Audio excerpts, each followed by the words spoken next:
وعترته أجمعين.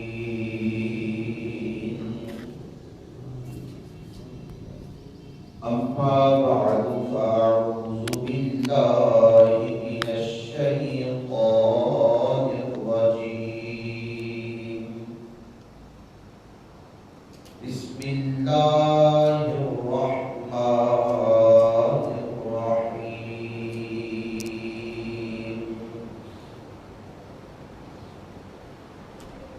وأقم الصلاة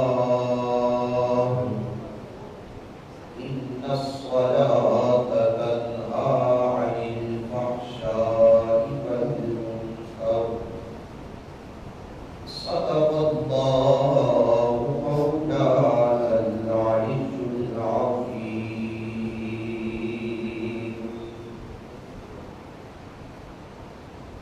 مولاي صل وسلم دائما أبدا على حبيبك خير الخلق كلهم.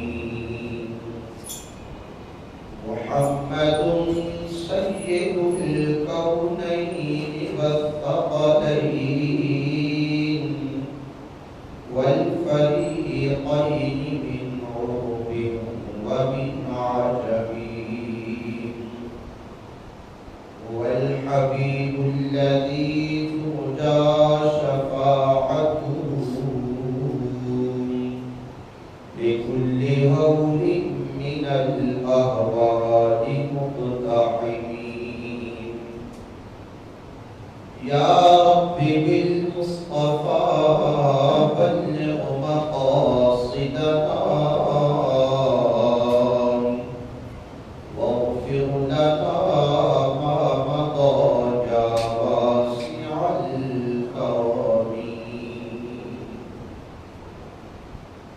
سبھی احباب چونکہ نبی رحمت شفیع امت جانب عالم میرے آپ کے کریم آقا جناب احمد مصطفیٰ محمد مصطفیٰ صلی اللہ علیہ وآلہ وسلم کی پاک بارگاہ میں جھوم جھوم کر درود و سلام کرنا پیش فرمائیں. الصلاۃ والسلام علیک یا سیدی یا رسول اللہ. الصلاۃ والسلام علیک یا سیدی یا حبیب اللہ. الصلاۃ والسلام علیک یا سیدی یا نبی اللہ.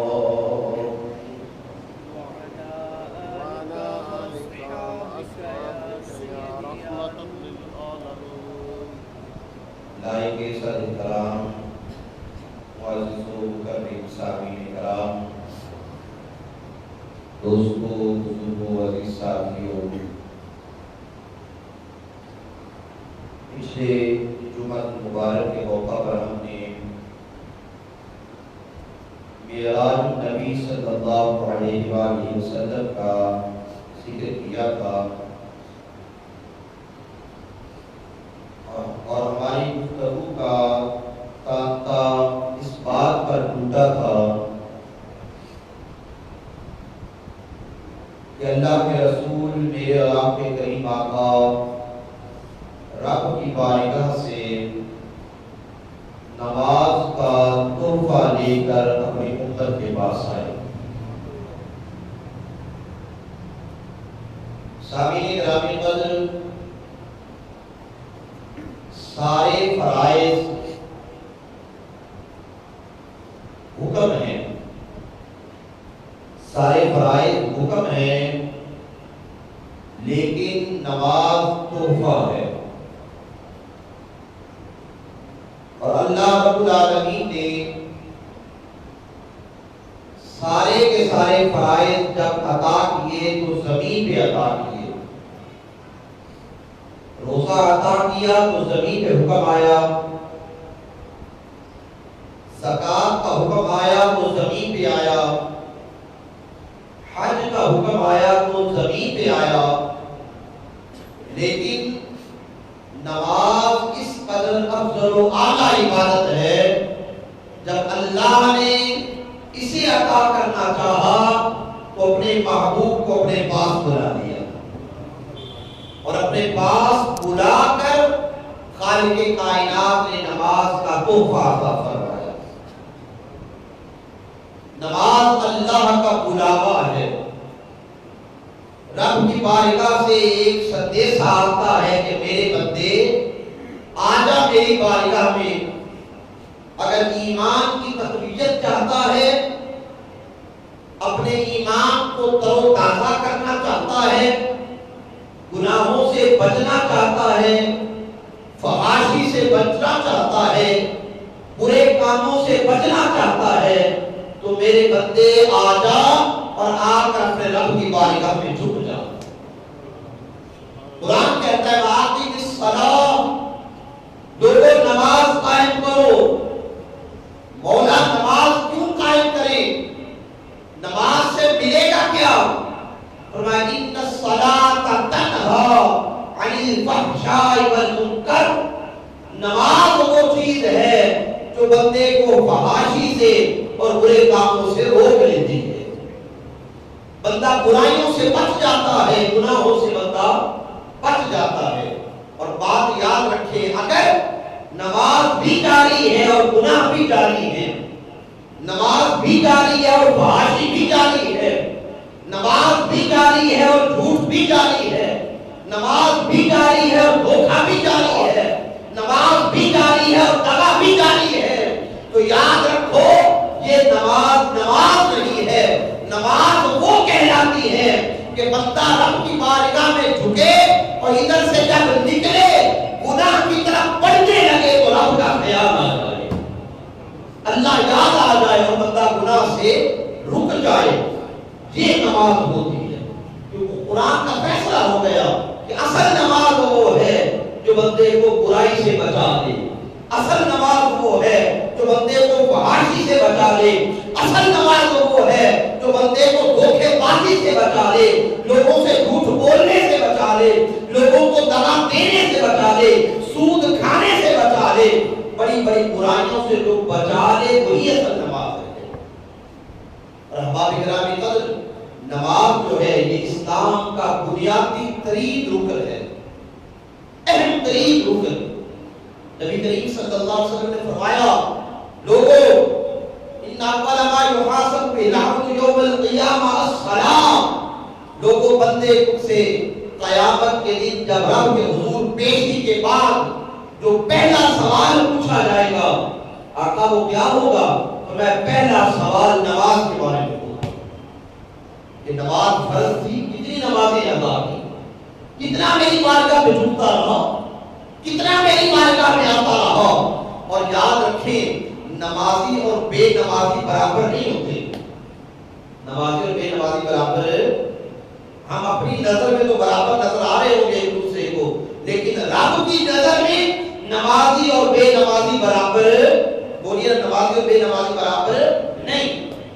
قرآن کہتا ہے، قرآن کا اَوَمَنْ كَانَ مَيْتًا فَأَحْيَيْنَاهُ، اے پیارے حبیب بھلا یہ ممکن ہے کہ ایک دل مردہ ہو اور ایک دل میری یاد سے زندہ ہو اور پھر وہ دونوں دل آپس میں برابر ہو جائیں؟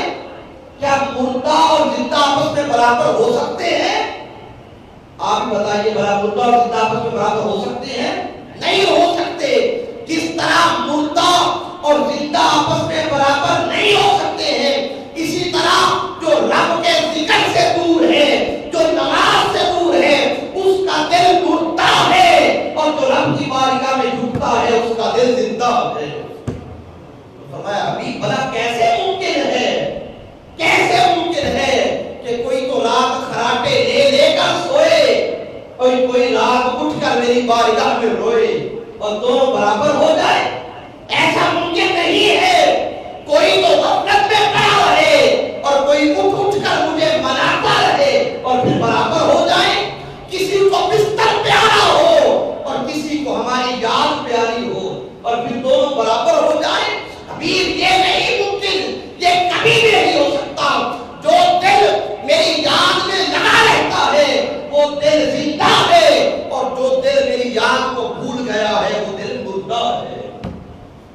اس نے فرمایا اومن کان میتن فاحییناہ، بھلا کیسے ممکن ہے کہ مردہ اور زندہ دل آپس میں برابر ہو جائیں. احباب کرام قدر، نماز دلوں کو زندہ کرتی ہے. نماز دلوں کو، بولیے نماز دلوں کو زندہ کرتی ہے. نماز ہمارے ایمان کو تازہ کرتی ہے. نماز رب کا قرب دیتی ہے. نماز رب تک پہنچنے کا ذریعہ ہے. جب بندہ آ جاتا ہے رب کی بارگاہ میں، رب ہر لمحہ تک رہا ہوتا ہے کیسے آ رہا ہے میرا بندہ، کیسے آ رہا ہے. حدیث پاک میں آتا ہے، نبی کریم صلی اللہ علیہ وسلم نے فرمایا جب بندہ آتا ہے نماز کے لیے اور نیت باندھتا ہے، جب نماز شروع کرنے لگتا ہے، نماز شروع کرنے لگتا ہے تو وہ سچے دل سے آیا ہوا ہو، آیا خلوص کے ساتھ ہو، دکھاوا نہ مقصود ہو، رب کی رضا کے لیے آیا ہے نماز پڑھنے کے لیے. حضور نے فرمایا جب وہ نماز شروع کرنے لگتا ہے نا تو اللہ فرشتوں کو حکم دیتا ہے. جی مولا کیا حکم ہے؟ فرمایا فرشتوں میرا بندہ نماز پڑھنے لگا ہے، جاؤ اس کے سر پہ جتنے گناہ ہیں سارے اٹھا کر رکھ دو، سارے اٹھا کر ایک طرف رکھ دو. فرشتے سارے گناہ اٹھاتے ہیں اور ایک طرف رکھ دیتے ہیں. اب بندے نے نماز شروع کر دی. سبحانک اللہم، اللہ کی تسبیح بیان ہے، رب کی حمد بیان ہے. نماز پڑھتا جا رہا ہے بندہ. بندے نے نماز مکمل کی اور نماز مکمل کرنے کے بعد عاجزی اور انکساری کے ساتھ اللہ کے حضور ہاتھ پھیلا دیے، رب کے سامنے دامن کو پھیلا دیا، رب کے حضور حاضر ہو گیا. نماز مکمل ہو گئی. جب نماز مکمل کر کے بندہ مسجد سے نکلنے لگا، فرشتوں نے کہا مولا وہ گناہ جو اس کے سائڈ میں رکھے تھے ان کا کیا کریں، کیا دوبارہ سر پہ رکھ دیں اس کے؟ جواب ملتا ہے نہیں فرشتوں، جو ایک بار اتار دیے ہیں ہم انہیں اترا کے رہنے دو، جو ایک بار اتار دیے ہیں ہم انہیں اترا ہی رہنے دو. اس لیے کریم آقا نے فرمایا لوگوں جب کوئی بندہ ظہر کی نماز پڑھتا ہے، ظہر کی نماز جب کوئی بندہ پڑھتا ہے تو فجر سے لے کر ظہر تک جتنی غلطیاں اس سے ہوئی ہوتی ہیں، جتنے گناہ ہوئے ہوتے ہیں، ظہر کے وقت آ کر رب کے حضور جھکتا ہے، پچھلے سارے گناہ معاف ہو جاتے ہیں. پھر عصر کا وقت آیا، عصر کے وقت آ کے رب کے حضور جھکا. فرمایا ظہر سے لے کر عصر تک جتنی غلطیاں ہوئی، جتنی خطائیں ہوئی، جتنی لفظیں ہوئی، اللہ ساری معاف فرما دیتا ہے. پھر مغرب کا وقت آیا، مغرب جھکا، جتنی غلطیاں پچھلے وقت میں ہوئی وہ معاف ہو گئی. پھر عشاء کا وقت آیا، مغرب سے عشاء کے درمیان جتنی خطائیں ہوئی وہ معاف ہو گئی. حد ہو گئی. میرے کریم آقا نے کرم کی حد کر دی. فرمایا پھر بندہ جا کے سو گیا، عشاء پڑھ کے بندہ سو گیا. ارے وہ تو بستر پہ سو گیا لیکن دل میں تڑپ لے کے سویا کہ فجر کو جاگنا ہے. نمازی کے دل میں یہ تڑپ ہوتی ہے. نمازی بے فکر ہو کے سوتا، بولیے نا نمازی بے فکر ہو کے سوتا نہیں. نمازی دل میں سوتے وقت یہ تڑپ لے کے سوتا ہے کہ فجر کے وقت میں نے اٹھنا ہے، نماز فجر میں نے باجماعت ادا کرنا ہے. آقا فرماتے ہیں عشاء باجماعت ادا کی، جا کر سو گیا یہ تڑپ لے کر کہ فجر کے لیے اٹھوں گا. میرے آقا فرمائے آنکھ تو لگ گئی، سو تو گیا لیکن جتنی گھڑیاں سویا رہے گا فرشتے ثواب لکھتے رہیں گے. اس کا سونا بھی ثواب ہوگا، نمازی کا سونا بھی ثواب ہوگا. اور جب فجر کے وقت اٹھے گا اگر رات کو کوئی خطا غلطی ہوئی تو وہ بھی اللہ معاف فرما دے گا. تو ہمارے گرامی قدر یہ ہے نماز، یہ ہے فضیلت نماز، یہ ہے نماز کا درجہ کہ بندہ جب رب کے حضور آ جاتا ہے اللہ پھر گناہوں کا بار دور کر دیتا ہے. اور نماز انسان کے اندر توکل علی اللہ پیدا کرتی ہے، نماز انسان کے اندر تقوی پیدا کرتی ہے، نماز انسان کے اندر خودداری پیدا کرتی ہے.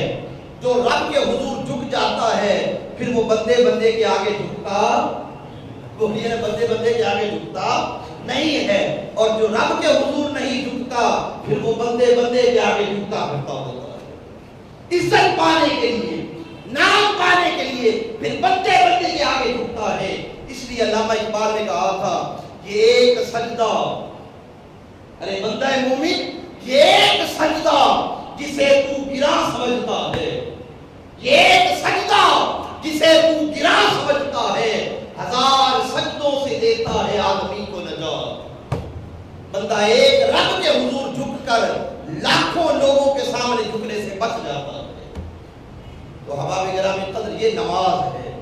میرے آقا نے فرمایا جو بندہ مومن جس کا دل مسجد کی طرف لگا رہتا ہے، مسجد کی طرف جس کا دل لگا رہتا ہے، قیامت کے دن اللہ اس کے چاروں طرف نور عطا فرما دے گا۔ معراج کی رات حضور نے دیکھا نا ایک شخص کو، وہ نور میں ڈوبا ہوا تھا، اوپر بھی نور، نیچے بھی نور، دائیں بھی نور، بائیں بھی نور، نور میں ڈوبا ہوا ہے۔ آقا نے جب دیکھا نا تو پوچھا جبرائیل یہ بندہ کون ہے جو نور میں یوں ڈوبا ہوا ہے، اس کے اوپر نیچے دائیں بائیں ہر سو نور ہی نور ہے؟ تو سنیے کیا جواب ملا، فرمایا آقا یہ آپ کی امت کا وہ بندہ ہوگا کہ جس کا دل مسجد سے لگا رہتا ہوگا، فجر پڑی ہوگی تو پھر ظہر کا انتظار کرتا رہے گا، ظہر پڑے گا عصر کا انتظار کرتا رہے گا، عصر پڑے گا دل مغرب کی انتظار میں لگا رہے گا، مغرب پڑے گا دل عشاء کے انتظار میں لگا رہے گا۔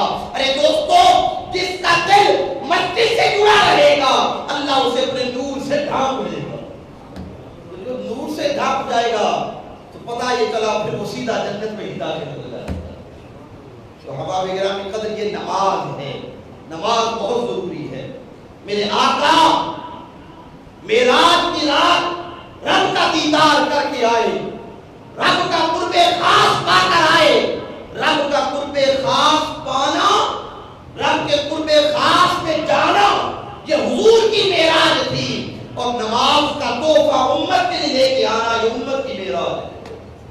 اور میں جو چاہتا ہے کہ رب کا قرب مل جائے، حضور رب کا قرب پا کے آئے نا معراج کی رات، آقا میں آپ بندوں میں سے کوئی چاہتا ہے، میرے امتیوں میں سے اگر کوئی چاہتا ہے کہ اسے رب کا قرب مل جائے، اسے چاہیے رب کے حضور جھک جایا کرے، نماز کی پابندی کر لے، نماز پنجگانہ کو اپنا معمول بنا لے۔ اور جو بندے نماز پنجگانہ کو اپنا معمول بناتے ہیں، رب کے حضور ماتھا ٹیکتے ہیں، اللہ کے حضور جھکتے رہتے ہیں، حدیث پاک میں آتا ہے وہ بندے اللہ کو بڑے ہی پیارے لگتے ہیں۔ اللہ کو ایسے بندوں پہ پیار آتا ہے جو بندے رب کے حضور جھکتے رہتے ہیں، گریہزاری کرتے رہتے ہیں۔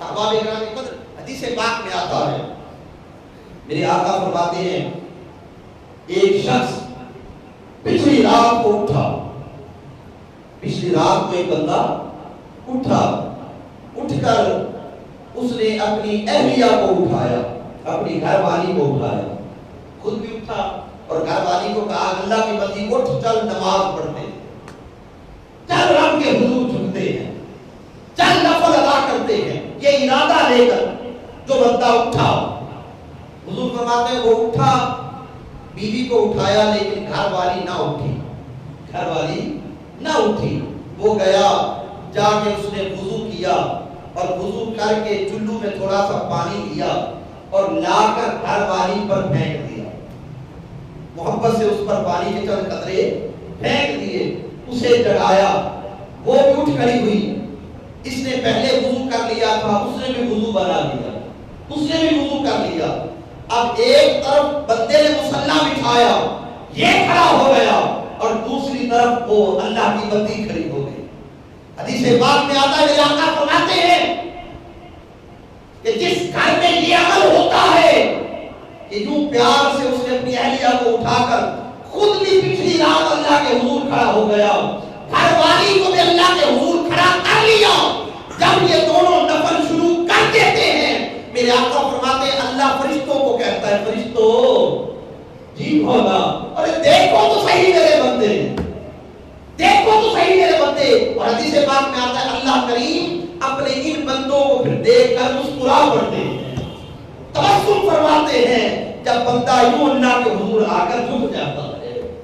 تو احباب گرامی قدر رب کو جھکنے والے بندے بڑے پسند ہیں، رب کو اپنے حضور آنے والے بندے بڑے پسند ہیں، رب کو اپنے حضور کی آزاری کرنے والے بندے بڑے پسند ہیں، رب کو بندے بڑے پسند ہیں، رب کو بندوں پر بڑا پیار آتا ہے جو بندے رب کی رضا کی خاطر نمازیں پڑھ جانا کی پابندی فرماتے ہیں۔ اس لیے دوستو کریم آقا نے بار بار حضور کی حدیث طیبات میں یہ ملتا ہے، بار بار حضور نے نماز کی تاکید فرمائی، کہا نماز دین کا ستون ہے، نماز مومن کی معراج ہے، جگہ جگہ حضور نے تاکید فرمائی۔ اور قرآن حکیم فرقان مجید الحمد سے لے کر الناس تک پورا اٹھائے، جگہ جگہ قرآن حکیم فرقان مجید میں بھی نماز کی تاکید فرمائی گئی ہے۔ لیکن اب یہ سوال اٹھ پڑتا ہے، ذہنوں میں آ سکتا ہے کہ شاید نماز ہمارے اوپر ہی فرض ہے، پہلی امتوں پہ شاید فرض تھی یا نہ تھی، تو نماز ایک ایسا سونا اور پیارا عمل ہے جو ہر امت پہ فرض تھا، حضرت آدم سے لے کر حضرت عیسیٰ علیہ السلام تک ساری امتوں پر نماز فرض تھی۔ کوئی ایک امت بھی ایسی نہیں آئی کہ جس امت پر نماز فرض نہ ہو۔ ہاں یہ الگ بات ہے، پہلی امتوں میں سے اکثر امتوں پر صرف 2 نمازیں فرض تھی، فجر کی نماز اور عصر کی نماز، صرف یہ 2 نمازیں اکثر امتوں پر فرض تھی۔ لیکن امت محمدی پر اللہ نے کرم فرمایا کہ ہمارے اوپر اللہ نے 5 نمازیں فرض فرمائی، ہر امت پر نماز فرض ہے، قرآن گواہ ہے اس بات کا۔ قرآن مجید فرقان حمید 13ویں پارے میں اللہ کریم نے حضرت ابراہیم علیہ السلام اور ان کے بیٹے حضرت اسماعیل علیہ السلام کا ذکر فرمایا کہ جب رب کا حکم آیا نا کہ ابراہیم تیرا پتر جو تو نے بڑی منتیں مان کے دیا ہے، اس پتر کو اپنے سے دور کر دے، اس بیٹے کو اپنے سے دور کر دے۔ جب یہ حکم آ گیا تو رب کا خلیل، رب کا برگزیدہ بندہ حضرت ابراہیم علیہ السلام، انہوں نے اپنی پیاری بیوی سیدہ ہاجرہ کو ساتھ لیا اور چند دن کے بیٹے حضرت اسماعیل کو ساتھ لیا، اور ساتھ لے کر چلتے چلتے چلتے چلتے لمبا طویل سفر طے کر کے اس جگہ آ گئے جہاں آج اللہ کا پاک گھر کا اللہ موجود ہے۔ اس جگہ آ گئے، جب اس مقام پر آ گئے نا تو وہاں آ کر اللہ کے نبی نے اپنی سواری روک لی۔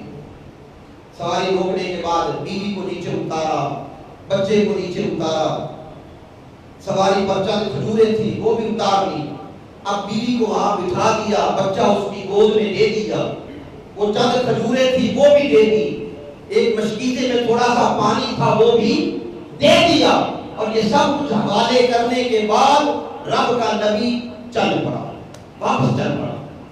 جب رب کا نبی ابراہیم خلیل اللہ علیہ السلام واپس چل پڑے نا تو بیوی نے پیچھے سے دامن پکڑ لی اور دامن پکڑ کے کہا پیارے ابراہیم، میں نے ساری زندگی تیری تابعداری کی ہے، ساری زندگی تیری نوکری کی ہے، کبھی تیری نافرمانی نہیں کی، کبھی تیری گستاخی نہیں کی، کبھی تیرے سامنے آواز بلند نہیں کی۔ ابراہیم ہم سے غلطی خطا ہوئی کیا ہے کہ اس بے آبوں کے صحرا میں تو میرے اور میرے چھوٹے سے بچے کو جہاں دور دور تک زندگی کا کوئی نام و نشان نہیں ہے، پانی کا وجود نہیں ہے، ارے بندہ تو دور رہا، کسی پرندے کا وجود نہیں ہے، اور یہاں ہمیں چھوڑ کے جا رہا ہے، ہم سے غلطی کیا ہوئی، خطا کیا ہوئی؟ تو رب کا نبی ابراہیم چپ رہا، کچھ نہ بولا۔ بیوی نے پھر کہا، پھر پوچھا، لیکن ابراہیم خلیل اللہ پھر بھی چپ رہے۔ اب بی بی ہاجرہ بولی، کہنے لگی ابراہیم چلو نہیں بتاتا نہ بتاؤ، لیکن اتنا تو بتاتا جا، کیا یہ جو تو ہمارے ساتھ کر رہا ہے تو خود کر رہا ہے یا تیرے اللہ کا حکم ہے؟ تو خود ہمارے ساتھ کر رہا ہے یا ہمارے مولا کا حکم ہے، پروردگار عالم کا حکم ہے؟ جواب ملا، ہاجرہ یہ میرے مولا کا حکم ہے، رب کا حکم ہے۔ ابراہیم اپنے بچے کو بھی اپنے سے دور کر دے، اہلیہ کو بھی اپنے سے دور کر دے۔ بس جب یہ کہا نا کہ یہ اللہ کا حکم ہے تو سیدہ ہاجرہ نے کہا، لے ابراہیم اب بے فکر ہو کے جاؤ، اب بے فکر ہو کے جاؤ، جس رب کا حکم ہے نا وہ رب ہمیں ضائع نہیں ہونے دے گا، جس رب کا حکم ہے وہ رب ہماری رکھوالی کرے گا، جس رب کا حکم ہے وہ رب ہماری پرورش کرے گا، جس رب کا حکم ہے وہ رب ہمیں کھانے کو بھی دے گا اور رب ہمیں پینے کو بھی دے گا۔